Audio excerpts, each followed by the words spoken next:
ఇర్మియా గ్రంథం 32వ అధ్యాయము 26 నుండి కొన్ని వచనాలు ధ్యానించుకుని బైబిల్ పఠనాన్ని ముగించుకున్నాం. 26వ వచనంలో అంతటా యెహోవా వాక్కు ఇర్మియాకు ప్రత్యక్షమై ఇలాగ సెలవిచ్చును. అంతటా అంటే ఎంతటా 25వ వచనంలో గత వారంలో ధ్యానించుకున్నాం. యెహోవా ప్రభువా, ధనమిచ్చి ఈ పొలమును కొనుక్కొని సాక్షులను పిలుచుకొనమని నీవే నాతో సెలవిచ్చితివి. అయితే ఈ పట్టణము కల్దీయుల చేతికి అప్పగింపబడుచున్నది. దేవుడు వారికి క్రయపత్రాలను 2 ఇచ్చాడు. ఒకటి ఖాళీది ఇచ్చాడు, ఒకటి ఏం చేశాడు, ముద్ర వేసింది ఇచ్చాడు.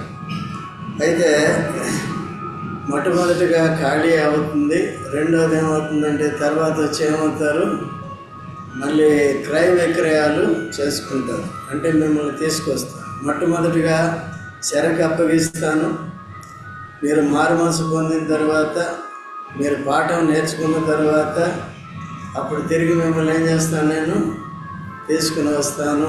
ఎక్కడికి? యోధా దేశానికి, ఇశ్రాయేల్ దేశానికి తీసుకుని వస్తానని చెప్పాడు. అందుకనే ఇక్కడ యెహోవా వాక్కు, దానికి ఆయన ఇర్మియా అడిగిన ప్రశ్నకు దేవుడు సమాధానం చెప్తున్నాడు. ఏమని? అంతటా యెహోవా వాక్కు ఇర్మియాకు ప్రత్యక్షమై ఇలాగ సెలవిచ్చాను. నేను యెహోవాను, సర్వ శరీరులకు దేవుడను, నాకు అసాధ్యమైనది ఏదైనా ఉండునా. కాబట్టి నేను ఎవరిని? యెహోవా సర్వశక్తిమంతుడైన దేవుడు, సర్వ శరీరులకు దేవుడు. దేవునికి అసాధ్యమైనది ఏదైనా ఉండదు. అంటే దాని అర్థం ఏంటి? ఎందుకు చెప్పాడు? నేను సర్వశక్తిమంతుడైన దేవుణ్ణి, నేను సర్వ శరీరులకి దేవుడిని, నాకు అసాధ్యమైనది ఏదైనా ఉన్నదా అని చెప్పగలడా అంటే, నేను కల్దీయులకు దేవుణ్ణి, మీకు దేవుణ్ణి. అయితే మీరు నా ప్రజగా ఉండటానికి, నన్ను సేవించటానికి, మీతో నిబంధన చేసి ధర్మశాస్త్రం ఇచ్చి మిమ్మల్ని నాకు ప్రత్యేకమైన యాజక రూపంగా, నా ప్రజలుగా, నా జనులుగా చేసుకున్నాను. అయితే మీరేం చేస్తున్నారు? అన్ని జనుల వలె విగ్రహారాధన చేస్తున్నారు, చెడు పనులు చేస్తున్నారు పవిత్ర స్థలంలో. దానికి హోలీ ల్యాండ్ అని పేరు పెట్టారు, కానీ అన్హోలీ పనులన్నీ చేస్తున్నారు. ఆరాధన కూడా అన్హోలీ అయిపోతుంది. ఇప్పుడు ఏం చేస్తారంటే నా మాట వింటారు. ఎవరు? కల్దీయులు కూడా, బబులోను వారు కూడా, రాజు కూడా నా మాట విని మిమ్మల్ని ఎత్తుకెళ్ళిపోతారు కదా. దేవుడు ఎవరికి దేవుడు? చూడండి, రోమా 3:29-30 చదవండి. రోమా 3:29-30. దేవుడు యూదులకు మాత్రమే దేవుడా? అన్ని జనులకు దేవుడు కాడా? అవును, అన్ని జనులకు దేవుడే. కనుక విశ్వాస మూలంగాను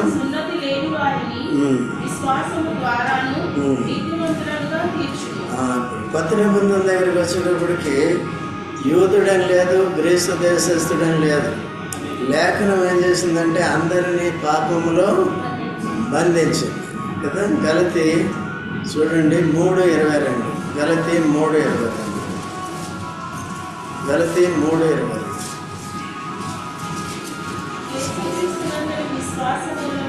యేసుక్రీస్తునందుల విశ్వాస మూలముగా కలిగిన వాగ్దానము విశ్వసించు వారికి అనుగ్రహింపబడినట్లు లేఖనము అందరినీ అంటే అర్థం ఏంటి? యూదులు కానీ అన్యజనులు కానీ. యేసుక్రీస్తు ప్రభు అందరికీ ప్రభు. అంటే ఎవరికి? యూదులకి. కనుక కొన్నేళ్ళ విషయంలో ఆ మాట చెప్పాడు. యేసు ప్రభు అందరికీ ప్రభు. అందుకనే అవిశ్వాసులైన వారిని, విశ్వాసులు చెడిపోయినప్పుడు వీరిని శిక్షించడానికి వారిని వాడుకుంటారు కదా. ఈ సృష్టిలో ఉన్న దేన్నైనా సరే తాను వాడుకుంటాడు. యోనా అవిధేయత చూపించినప్పుడు దేన్ని వాడుకున్నాడు? సముద్రంలో ఉన్న తిమింగలాన్ని వాడుకున్నాడు. కదా, పెద్ద చేప. కాబట్టి ఆ విధంగా దేవుడు సర్వ సృష్టిని, ఎందుకంటే తన ప్రజలను ప్రత్యేకంగా చేసి ప్రత్యేకంగా ఉండాలి, దేవుని కనపరచాలి, దేవుని మహిమపరచాలి, దేవునికి విధేయత చూపించాలి. అంటే మొదటి నుంచి ఏం చేస్తున్నారు? అవిధేయత చూపిస్తారు, దేవుని కోపాన్ని పుట్టిస్తున్నారు. సో ఇప్పుడు కూడా అలా అయింది. విమోచింపబడిన ప్రజలు ప్రత్యేకంగా వారికి కనాను దేశం ఇవ్వబడింది, ధర్మశాస్త్రం ఇవ్వబడింది. అంటే అక్కడ చెడు పనులన్నీ చేస్తారు. ఇంకా ఏమేమి చేశారనేది తర్వాత చూద్దాం. కావున 28వ వచనంలో, కావున యెహోవా ఈ మాట సెలవిస్తున్నాడు, ఇదిగో నేను ఈ పట్టణమును కల్దీయుల చేతికి, బబులోను రాజైన నెబుకద్నెజరు చేతికిని అప్పగింపబోచున్నాను. అతడు దాన్ని పట్టుకొనగా ఈ పట్టణము మీద యుద్ధము చేయ కల్దీయులు వచ్చి ఈ పట్టణమునకు అగ్ని ముట్టించి ఏ మిద్దెల మీద జనులు బయలునకు ధూపార్పణ చేసి అన్ని దేవతలకు పానార్పణములు అర్పించి నాకు కోపము పుట్టించుదురో ఆ మిద్దెలన్నిటిని ఏం చేస్తాను? కాల్చివేస్తాను అని చెప్తాను. చూసారా, ఆ మిద్దెల మీద ఏం చేశారు వీళ్ళు? ధూపారాధన చేశారు. ఎవరికి? ఏ దేవతకి? అన్ని దేవతలకు చేశారు. చూడండి, యెషయా గ్రంథం 64:10-11. యెషయా గ్రంథం 64:10-11. నీ పరిశుద్ధ పట్టణములు బీట భూములాయను, సీయోను బీడాయను, పాడాయను.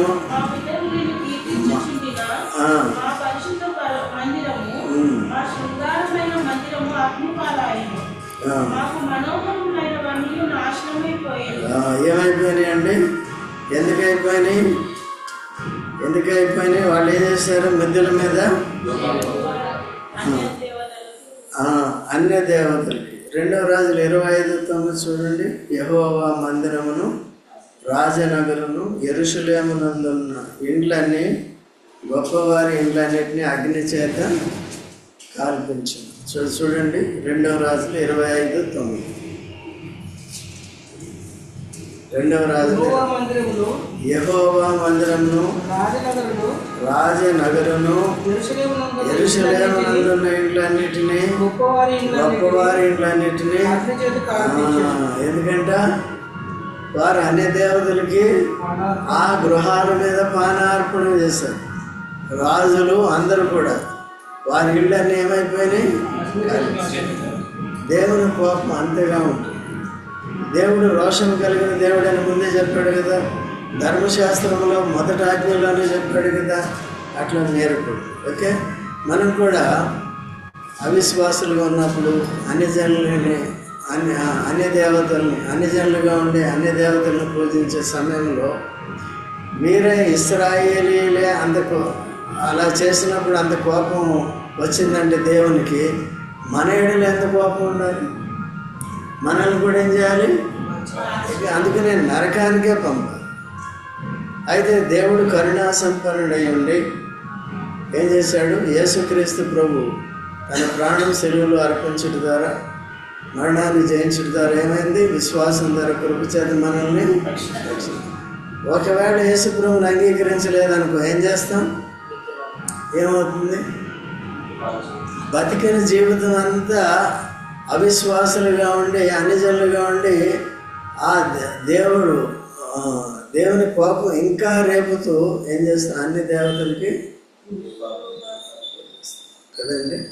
సో పూజించి ఇంకా జీవితాంతం ఏం చేసేవాళ్ళం మనం. కాబట్టి దేవుని దయవల్ల ఎప్పుడైతే యేసు ప్రభు మనకు బయలుపరచబడ్డాడో అప్పటి నుంచి మన పాపాలన్నింటినీ క్షమించాడు. తర్వాత అక్కడి నుంచి మనం అన్ని దేవతలను పూజించడం మానేసి మనం ఇప్పుడు మళ్ళీ మొదలుపెట్టే మనకి ఏమవుతుంది? అన్ని దేవతలు అంటే ఏంటి? ఇప్పుడు ఎక్కువ శరీరానుసారంగా ప్రవర్తించినప్పుడు, దేవునికి అయిష్టంగా జీవించినప్పుడు, మనలో ఉన్న పరిశుద్ధాత్మను దుఃఖపెట్టినప్పుడు, దేవుని వాక్యాన్ని సరిగా నేర్చుకుని దేవునికి ఇవ్వాల్సిన సమయం అనుదినము ఇవ్వనప్పుడు ఎవరిని రేపుతున్నాం? కోపం రేపితే ఏమవుతుంది? సాతాను వాడుకుంటాడు. ఓకే, అందుకనే జాగ్రత్తగా ఉండాలి. ప్రతిరోజు ఎవరి భయం కలిగి ఉండాలి మనం? ఇశ్రాయేలుని దేవుడు ఏం చేశాడు? వదిలేశాడా? ఎవరిని విడిచిపెట్టాడు. ఎవరైతే దేవుని కోపాన్ని రేపుతారో వారు ఎవరిని కూడా విడిచిపెట్టారు. కాబట్టి దేవుని కోపానికి గురవ్వాలా? దేవుని ఉగ్రతని తప్పించుకోవాలి. మనం తప్పించుకోవాలంటే ఏం చేయాలి? మారు మనసుకోవాలి. చేసిన తప్పులు ఏం చేయాలి? అనుదినము కూడా పరీక్షించుకోవాలి. Day in and day out, ప్రతిరోజు కూడా పరీక్షించుకొని ఎప్పుడైతే ఒప్పుకుంటామో, తప్పులు ఒప్పుకుంటామో, అప్పుడు రెస్టరేషన్ వస్తుంది. తిరిగి సమకూర్చబడతాం. దేవుడు సమకూర్చుకుంటాడు. తప్పులు ఒప్పుకోకపోతే నో రెస్టరేషన్. మనము దూరంగా ఉంటాం. మనకి దేవుడు దూరంగా ఉంటాడు. ఉన్నప్పుడు మనకి శ్రమలే, దుష్టుడే ఉంటాడు. యెహోవా దేవుడు మన పక్షంగా ఉంటే మనకి శత్రువులు. దేవుడు మన పక్షంగా, మనము దేవుణ్ణి దూరం చేసుకున్నాం. ఏమవుతుంది? వచ్చి శ్రమ పెడతాడు. అట్లా లేకుండా జాగ్రత్తగా ఉండాలి. ఇప్పుడు మనం ప్రత్యక్షంగా సాతాన్ని ఆరాధించినప్పటికీ కూడా పరోక్షంగా అనేక సందర్భాల్లో మనం సాతాన్ని సేవిస్తున్నట్టుగా ఉంటుంది. అందుకనే జాగ్రత్తగా ఉండాలి. అందరూ అట్లా చేస్తున్నారని చెప్పట్లేదు. నేనైనా మీరైనా ఏవేవి శరీరానుసారంగా చేస్తున్నామో దేవునికి మహిమ కలగట్లేదు. అప్పుడు పరోక్షంగా ఎవరిని మనం ఆరాధిస్తున్నాం? ధూపం వేస్తున్నాం, సైతానికి వేస్తున్నాం, సాతానికి వేస్తున్నాం. కాబట్టి జాగ్రత్తగా ఉండాలి. కాబట్టి ఆ పట్టణాలన్నీ, ఆ ఇళ్ళన్నింటినీ కూడా ఏం చేశాడంట? 30వ వచనంలో, ఏలయనగా ఇశ్రాయేలు వారును యూదా వారును తమ బాల్యము మొదలుకొని నా ఎదుట చెడుతనమే చేయుచు వచ్చుచున్నారు. తమ చేతుల క్రియల వలన వారు నాకు కోపమే పుట్టించువారు. ఇదే యెహోవా. దేవుడు ఏదే మర్చిపోడు. మనం కొంతమంది అంటారు, నాలాంటి వాడు, మీలాంటి వాడు, నాకు జ్ఞాపక శక్తి లేదు, మర్చిపోయింది. అయితే పాపం చేసి మర్చిపోతే మాత్రం శిక్ష వస్తుంది. పాపం చేసి ఏం చేయకూడదు? మర్చిపోకూడదు. పశ్చాత్తాపడి ఒప్పుకొని విడిచిపెట్టి కనికరాన్ని పొందాలి.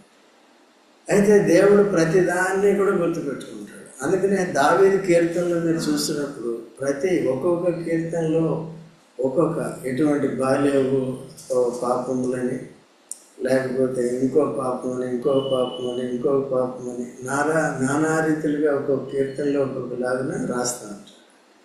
అర్థమైందా? అంటే ఎప్పటికప్పుడు మనం చెక్ చేసుకుని జాగ్రత్తగా ఉండాలి. అప్పుడు దేవుని యొక్క ఉగ్రతకు గురవుతాం. ఇప్పుడు దావీదు పాపం చేసినప్పుడు దేవుని ఉగ్రతకు గురయ్యాడా లేదా? ఒప్పుకున్నాడు. ఒప్పుకున్నప్పటికీ కూడా ఏమైంది? శిక్ష. ఎందుకు వచ్చింది? ఎందుకంటే పాపము జోలికి ఇంకా పోకుండా, పాపము జోలికి ఇంకా పేతురు చెప్తాడు. 5వ అధ్యాయం తినవసరం లేదు, టైం సరిపోదు. 1 పేతురు 5వ అధ్యాయంలో ఉంటుంది కదా, 4వ వచనంలో ఉంటుంది కదా, పాపము జోలికి ఇక పోకున్నట్లు శరీరంలో శ్రమ పొందవలసి ఉంటుంది. దేవుడు అనుమతిస్తాడు. సో శరీరంలో శ్రమ పొందిన వారు పాపం జోలికి పోకుండా అతిగా ఉంటారు. అందుకనే జాగ్రత్తగా ఉండాలి. పాపం అంటే ఏదేదో క్రియాపూర్వకమైన చేయటం కాదు, కానీ మనం హృదయంలో అలక్ష్యమో నిర్లక్ష్యమో దేవుని చేసే అన్నీ కూడా తప్పుల కిందకి వస్తాయి. జాగ్రత్తగా చూసుకోవాలి. 31వ వచనంలో, నా కోపం రేపుటకు ఇశ్రాయేలు వారును యూదా వారును వారి రాజులను, వారి ప్రధానులను, వారి యాజకులను, వారి ప్రవక్తలను, యూదా జనులను, యెరూషలేము నివాసులను చూపిన దుష్ప్రవర్తన అంతటిని బట్టి. ఎవరండి కోపం రేపింది? ఇశ్రాయేల్ అంతా, యూదా వారంతా, మళ్ళీ వారి రాజులంట. రాజులు ఎలా ఉండాలండి? మాదిరిగా ఉండాలి కదా. రాజులు, ప్రధానులు, యాజకులు, ప్రవక్తలు, ఇంకా అక్కడ భక్తి పరులు ఎవరున్నారు అక్కడ? ఇప్పుడు ఈ సంఘంలో ఇప్పుడు వచ్చేది మనమంతా కూడా ఇలాంటి వాడు అనుకో, ఇక ఏం సంఘం ఇది? యేసుప్రభు ఉంటాడా? మనం పరలోకానికి వెళ్తాం. సో ఈ సంవత్సరం మనకి ఉన్న సంఘ వాగ్దానం ఏమిచ్చాడు? నీ దేవుడైన యెహోవా మంచి దేశంలోనికి నిన్ను ప్రవేశపెట్టు. ఏది మంచి దేశం? పరలోకం. పరలోకానికి వెళ్ళేయడానికి మీ అందరికీ అర్హత ఉంది. అంటే దాన్ని కాపాడుకోవాలి. ఆ వాగ్దానానికి తగినట్టుగా మనం ఏం చేయాలి? ఏది ఈ లోకమే మంచి దేశమా, పరలోకం మంచి దేశమా? ఎసుకులో త్వరగా వచ్చి తీసుకుపోతే మంచిదని అనుకుంటున్నారు లేదా? నేనైతే అనుకుంటున్నా. ఏమవుతాయి ఈ శ్రమలు ఇవన్నీ? ఏమవుతాయి? అయితే ఇంకా కొన్ని రోజులు వీడి నుంచి పరీక్షిస్తాడు, దేవుని సేవ జరిగించుకుంటాడు. ఓకేనా? రాకడ సమయం అయితే చాలా దగ్గరగానే ఉంది. రేపు మాకు మనకు తెలియదు, జాగ్రత్తగా ఉండాలి. ఓకేనా? తర్వాత 32వ వచనం, నా ఎదుట నుండి వారి దుష్ప్రవర్తన నేను నివారణ చేయ ఉద్దేశించినట్లు వారు ఈ పట్టణమును కట్టిన దినము మొదలుకొని ఇది వరకు అది నాకు కోపము పుట్టించుటకు కారణము దుష్ప్రవర్తన బట్టి ఆ పట్టణాన్ని కూడా ఎందుకంటే వారు దుష్ప్రవర్తన నివారణ చేయటం. నివారణ అనుకున్న ప్రతి ఆదివారం మనకి బల్ల ఉంటుంది కదా, తాను ఏం చేయాలి? పరీక్షించుకోవాలి. ఎందుకంటే దుష్ప్రవర్తన ఏం చేయాలి? నివారణ చేసుకోవాలి. నేను కూడా చెప్పిందే చెప్పకూడదు. కొన్నిసార్లు చాలా లేటుగా వస్తున్నారు, లేకపోతే ఇది చేస్తున్నారు, లేకపోతే మీటింగులకి రావట్లేదు. ఇవన్నీ కూడా పదే ఏం చేయకూడదు? చెప్పించుకోకూడదు కదా. దుష్ప్రవర్తన బట్టి ఏమవుతుందంటే కోపం పుట్టిస్తుంది. దేవుడు ఇదంతా తన కోపాన్ని ఎందుకు చూపిస్తున్నాడు? దుష్ప్రవర్తన నివారణ చేయటం. దాని నుంచి మనల్ని శిక్ష పొందకుండా మనం సరి చేసుకోవడం మంచిది. తర్వాత 33వ వచనం, వెందలకడి లేచి బోధించినను అంగీకరింపకపోయిరి, తిప్పుకొనక ఏం తిప్పుకున్నారండి? వీపునే తిప్పుకున్నారు. హోషేయ 11:2 చూడండి. హోషేయ 11:2, ప్రవక్తలు వారిని పిలిచినను అర్పించిరి, అయితే వెనక్కి తిప్పారు. అదే విగ్రహముల వైపు వారు ఉన్నప్పుడు ముఖం ఎవరి వైపు ఉంది? విగ్రహాల వైపు ఉంది. వీరి వీపు ఎవరి వైపు ఉంది? వారి విమోచించిన, వారి సృష్టికర్త అయిన, వారిని ఆశీర్వదించిన దేవుని వైపు. ఎంత భయంకరం కదా. అందుకనే ఎప్పుడైతే మనం లోకాన్ని చూస్తామో, యేసు ప్రభు ఎక్కడ ఉంటాడు? చెప్పరండి, మరే చెప్ప. ఎంత టైము అర్థమైందో లేదా అని చూస్తాం. ఎక్కడ ఉంటాడు? ఎప్పుడు? అనేక సార్లు మనం కూడా అలా చేస్తాం కదా. We turn our faces towards world కదా. వరల్డ్ లోకంలో ఉన్న అభిమానాల వైపు వెళ్ళిపోతుంది. అప్పుడేమవుతుందంటే ప్రభుని వెనక్కి పెట్టేస్తాం. అట్లా ఉంటుంది. ఎప్పుడు మన ముఖం ఎదుట ఎవరుండాలి? అక్కడ దావీదు అంటాడు, ఎప్పుడు ఎల్లప్పుడూ నా ముఖం ఎదుట నిన్ను ఉంచుకొని. సరే, కాబట్టి అట్లా 33వ వచనంలో ఏం చూసాం మనం? ప్రవక్తలను పెందలకడనే పెట్టి ఏం చేశాడు? ఈ దినాల్లో బోధకులను పెట్టి మనకి ఏం చేస్తున్నాడు? పొద్దున్న నుంచి మరి వింటున్నాము, మనం నేర్చుకుంటున్నాం, మనం దైవికమైన జ్ఞానం, అనుభవ జ్ఞానం సంపాదించుకుంటున్నాం, మనం సాక్ష్యాన్ని సరిదిద్దుకుంటున్నామో మనం చూసుకుంటాం. లేదులే దేవుడు కృపగల వాళ్ళు వదిలేస్తాడంటే సరే, పట్టుకోవాల్సిన టైంలో పట్టుకుంటాం. ఎప్పుడు పట్టుకోవాలో అప్పుడు పట్టుకుంటాం. అర్థమైందండి? అలాంటి లేకుండా నీవు నేను జాగ్రత్తగా ఉంటాను. తర్వాత 34వ వచనం, నా పేరు పెట్టబడిన మందిరమును పరచుటకు పెట్టి. ఇంకేముందండి? సొలొమోను కట్టినప్పుడు దేవుడు ఎంతో సంతోషించి కదా, నా కనుదృష్టి ఈ మందిరం మీద, నా చెవులు వారి ప్రార్థనల వైపు ఇంత ఆనందించాడు. చివరికి వీళ్ళు తీసుకొచ్చి చేసింది ఏంటంటే ఇది అట్లా అంటే అప్పటికి లేదనుకోండి. కాబట్టి అప్పటికున్న సరే ఉంటుంది. ఈ రాజుల దినాల్లోనే కదా ఉంది, రాజులు. కాబట్టి ఏం చేశారు? వాడిని విగ్రహాలకి ఆలయంగా చేశారు. అంత భయంకరమైన పరిస్థితి. అందుకనే జనరేషన్ టు జనరేషన్ కదా, తరం వెంబడి తరం. ఒక తరం మీకు భక్తి ఉంది, రెండో తరాన్ని కూడా జాగ్రత్తగా చూసుకోవాలి. ఈ తరం వారు ఎలా తయారవుతారు? తల్లిదండ్రులు భక్తికి ఆపోజిట్గా తయారవుతారు. అందుకనే it is our duty to see their spiritual life. ప్రతిదీ ఎట్లా ఉంది, వారి ప్రవర్తన ఉంది, భయం ఎట్లా ఉంది, భక్తి ఎట్లా ఉంది. పైకి భక్తి గల వారి వల్ల ఉండి రోజు ప్రార్థన చేయకుండా వాక్యం చదవకుండా అట్లా ఉంటున్నారని పరీక్షించుకోవాలి. ఓకేనా? మా వంతు మేము చేస్తున్నాం కదా, మీ వంతు మీరు కూడా చేయాలి, జాగ్రత్తగా చూసుకుని. అది కాబట్టి ఆ విధంగా పెట్టుబడిన మందిరాన్ని ఏం చేశారంట? అపవిత్ర పరిస్థితులకు దానిలో ఏంటి అంటే అపవిత్రత ఎలా వస్తుంది? హేయమైన అంటే అదేంటి? విగ్రహారాధన. దేవుడు నియమించని అదేంటి ఆరాధన. దీనంతటి దేవుడు వెళ్ళమన్న మార్గంలోనే మనం వెళ్ళాలి, అనుదినము కూడా వెళ్ళాలి. ఓకేనా? తర్వాత కుమార్తెలను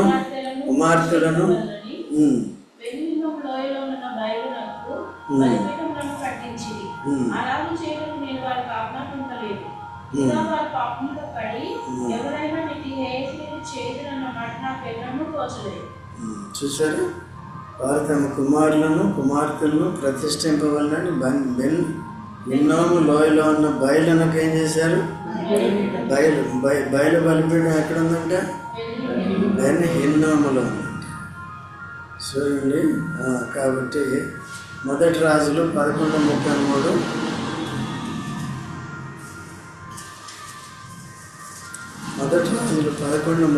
చూడండి. అయితే నా సేవకుడైన దావీదు నిమిత్తమును నేను యెరూషలేము పట్టణమును కోరుకున్నాను. ఇశ్రాయేలు గోత్రములో నుండి వానికి ఒక ఉండనెత్తును. కాదండి,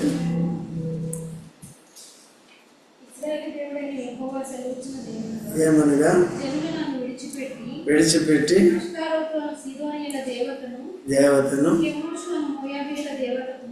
ఎన్నో వస్తున్నాము. ఓకే.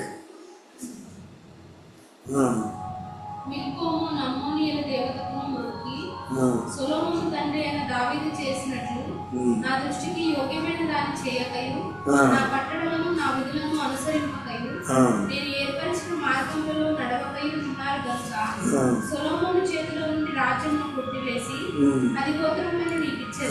చాలమ్మా. సో కాబట్టి ఈ విధంగా తమ కుమార్తెలను ప్రతిష్ఠింపాలని ఎక్కడ? సో ఈ లోయల్లో వాళ్ళంతా కూడా అపవిత్ర పరుస్తూ వచ్చారు. దేవుడు ఏర్పరచుకున్న స్థలాలన్నింటినీ కూడా వారు పాడు చేస్తూ వచ్చారు. సో అందుకనే జాగ్రత్తగా ఉండాలి. దేవుడు మనకి మందిరం ఇచ్చాడు, అన్నీ ఇచ్చాడు. కాబట్టి తలాంతులు వరాలు కలిగిన వారు ఇచ్చారు, కాపురత్వం ఇచ్చారు, అన్నీ ఇచ్చారు. కాబట్టి అన్నింటిని ఏం చేయాలి? సద్వినియోగం చేసుకోవాలి. మీకు కూడా తలాంతులు వరాలు ఉన్నాయి, దాన్ని ఏం చేయాలి? తర్వాత 36వ వచనం ఎంతవరకు చదివాం? 35 వరకు చదివాం కదా. సో కాబట్టి మిగిలిన వచనాలు 35 వరకే కదా. మిగిలిన వచనాలు ప్రభు చిత్తమైతే వచ్చే వారం మనం ధ్యానించుకుందాం. కనుక ఏం విన్నాం మనం? అయ్యా మన వైపు ఎవరి వైపు? లోకం వైపు, సాతాను వైపు తిప్పితే, ముఖం సాతాను వైపు తిప్పితే మన కొరకు ప్రాణం పెట్టి రక్షించిన యేసుప్రభు, మన కొరకు ఎన్ని చేసిన యేసుప్రభుని మనం నిరాకరించిన వారికి ఉంటాం. తర్వాత ఏముంటుందండి? రెండోసారి శిక్షే తప్ప ఇంకేముండదు. అందుకనే తప్పులు జరుగుతూ ఉంటాయి, వెంటనే ఏం చేయాలి? దేవుని సన్నిధికి వచ్చినప్పుడల్లా వాక్యం ద్వారా మాట్లాడతాడు. ఎక్కువగా ఏం మాట్లాడతాడు? మనుషులకి సంఘాల్లో కావాల్సిన వాగ్దానాలు. నువ్వు ఎలాగన్నా జీవించి నీకేం కావాలి? దేవుడు నిన్ను దీవించుగాక, నీ ఐశ్వర్యం ఎక్కువైపోగాక. అయితే ఇక్కడికి వస్తే ఏం మాట్లాడతాడు? ఇప్పుడు వెళితే ఏమని మాట్లాడుతున్నాడు? మీరు చేసిన పాపాలన్నీ దానికే శిక్ష వస్తుంది. ముందుగానే చెప్తున్నాడు, బబులోను రాజు మిమ్మల్ని ఎత్తుకుపోతాడు, అప్పుడైనా పశ్చాత్తాపడాలి. వద్దు ప్రభు అని. అట్లా ఎప్పుడు పశ్చాత్తాపడ్డారు తెలుసా మీకు? చెరలో నుండి వచ్చిన తర్వాత కదా. 9వ అధ్యాయంలో ఉంటుంది, నెహెమ్యా గ్రంథంలో. అప్పుడు ఆరాధన చేశాడు. నీవు న్యాయవంతుడివే, మేమెవరు అని, మేము పాపులమైతున్నాం, నీవు శిక్షించి న్యాయమే చేశావు, మేము మా పితరులు ఏం చేశారు? పాపం చేశారు, తప్పు చేశారు అని అప్పుడు ఒప్పుకుంటారు. దేవుడు అలా పశ్చాత్తాపడిన వారి యందు ఆనందిస్తాడు, వారిని సమకూర్చుకుంటాడు, వారిని తిరిగి వాడుకుంటాడు. సో అందుకనే మనం జాగ్రత్తగా ఉండేది నేర్చుకోవాలి.